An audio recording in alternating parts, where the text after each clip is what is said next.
Should we have sold off all of our council homes, and was that generosity or theft? Theft, it was theft. It was theft. I ask because Commonwealth has a new piece of research out that finds that the overall cost to the public of right to buy was £194 billion. Was this a good idea? Probably not. It was theft. It was theft. But it wasn't just a huge financial failure. It also changed the whole psyche of the UK for the worse. Let me explain. So, right to buy originated in the 1980 Housing Act. It wasn't the first time the tenants could buy the homes they were living in from the council, but it was the first to introduce two crucial points of failure. First, huge discounts, up to 70% at one point, which meant that the councils were being forced to sell off homes for much less than the cost to build them. And secondly, of that money, councils were effectively banned from using it to build new homes. The effect was a massive collapse in council house stock and the number of new houses built.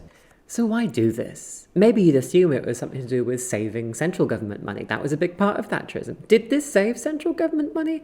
No, it didn't. Of course it didn't. Because here's the thing, if you spend £22 billion a year on building homes, which is what we were doing, adjusted for inflation, in 1979, you get a house at the end. You actually get many houses at the end of that process, and that house can be used multiple times. It's an asset. It can house several families over its lifespan, and you can sell it if you really need to. That's what an asset is.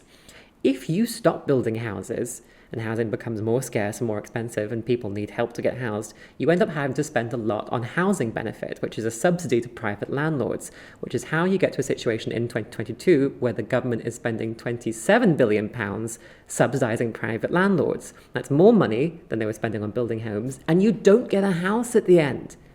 So why did they do it? It's actually no great mystery. The minister in charge of implementing right to buy in the first place told us why at the time. It was about making the largest possible transfer of wealth away from the state, destroying council housing, but also destroying the things that made council housing possible to begin with. Right to buy removed council housing from most people's lives, and it also removed local government from most people's lives. It made it something exclusive that you didn't participate in.